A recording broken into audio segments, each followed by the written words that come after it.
What's the hardest thing about writing? Well, it's getting started. Maybe you're having a hard time coming up with a story idea, or you're stuck on where to take your story next.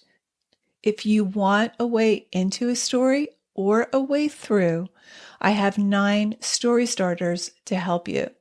This free PDF is full of story seeds and prompts to get you going. To download your 9 story starters, go to nancypanuccio.com/start.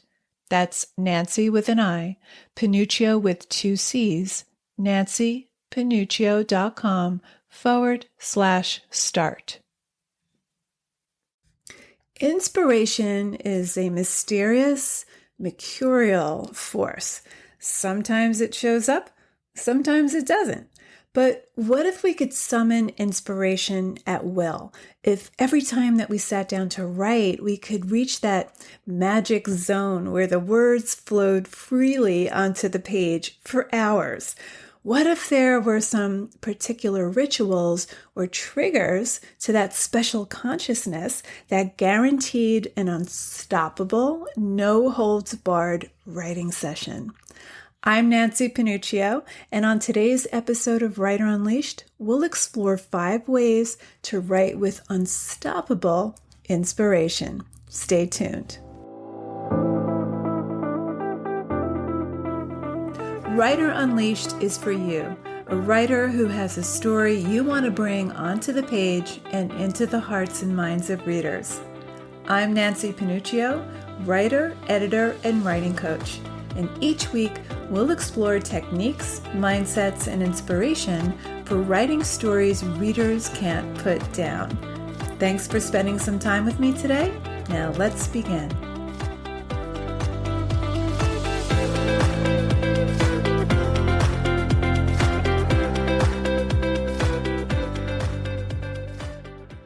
Inspiration is mysterious. It can feel unpredictable.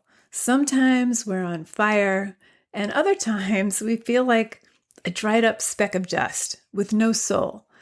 And what we often refer to as the muse, this force that fuels our creativity, it isn't outside of us. We don't have to wait for it to strike. It's right within us at all times. We just need to encourage it to come out and play. So here are some ways to summon your inner muse and to keep your inspiration flowing. Number 1, relax. Writing is not entirely a conscious process. It's intuitive. When we try to control or summon our writing solely through the intellect, we sometimes wind up feeling disconnected from our work. And that's when creativity gets blocked. Our creative process flourishes when we're relaxed and receptive.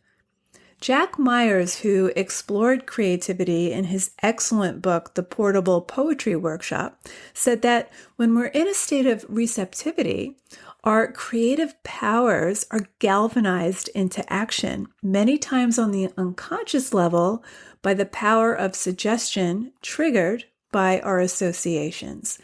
And he illustrates it this way. If you see a bird, your unconscious will evoke the idea of flight or maybe symbols representing freedom. That in turn, or possibly simultaneously, reacts with memory, which might conjure up specific bird-related experiences. Then the chain reaction and interchange between memory and imagination, guided by rational and poetic logic, kicks in.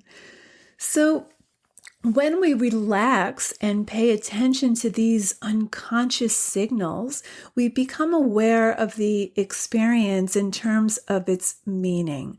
We become conscious of what the unconscious is saying.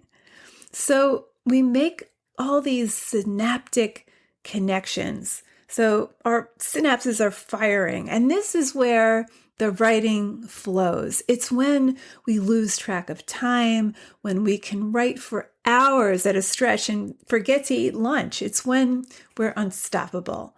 So, number one, relax. Don't try to will your work into being if it's just not happening in the moment. Number two, free write.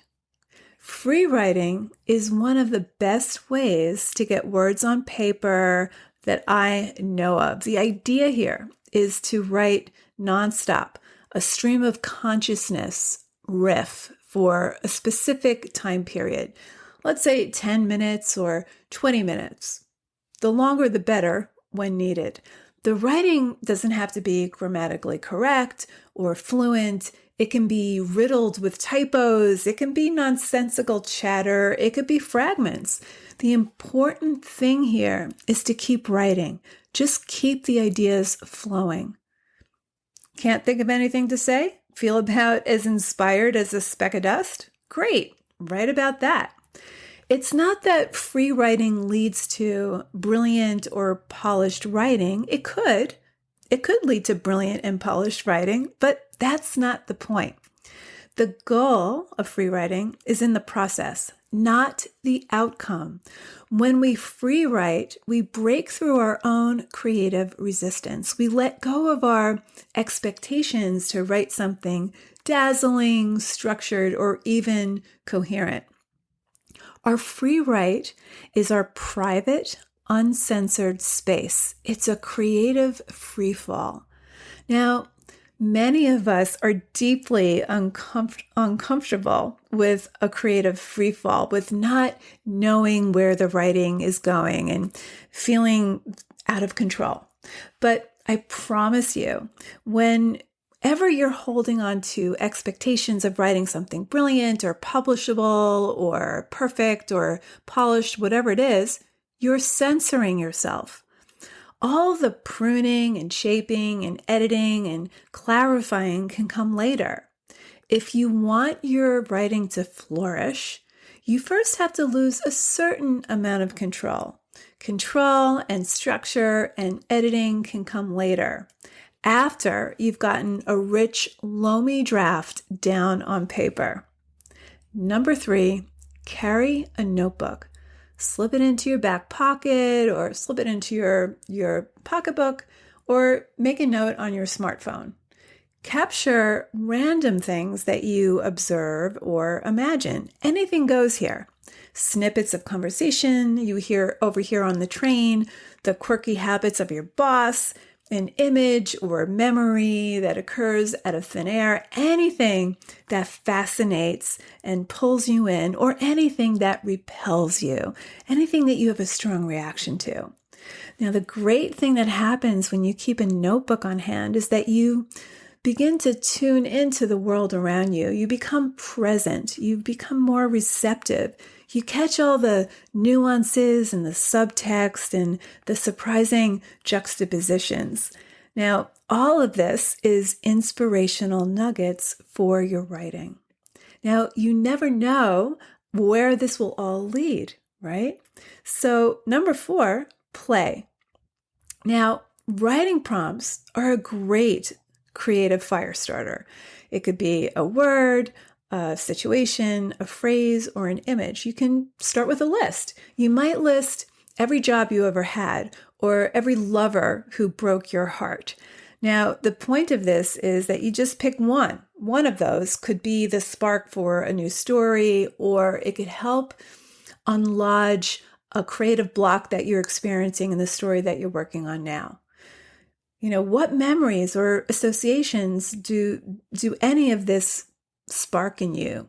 What does it inspire? Look through old photographs or letters. I happen to have boxes of photographs from decades ago. I mean, whenever I move, the hardest part of packing is packing my books and packing my photographs and my boxes of letters. I'm pretty nostalgic, so I hold on to this stuff, but I find that whenever I have the opportunity to look through these boxes, what it unearths for me are really strong memories that are attached to very strong emotions. And that is the fuel that keeps us writing. We write with emotion. We need that emotion to keep the momentum going. So any random object or word can unleash a flood of associations, images, and memories. It could be the impetus to a rich, full-fledged story, or it can help you get unstuck in the middle of your story where you are right now. It's all about bringing an exploratory approach to your writing that calls upon conscious, unconscious, intuitive, and serendipitously received images, sentences, characters, phrases, and so on.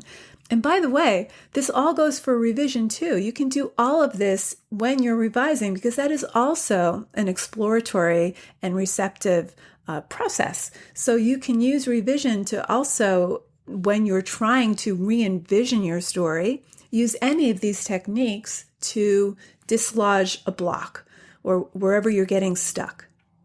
And number 5, write about what matters to you.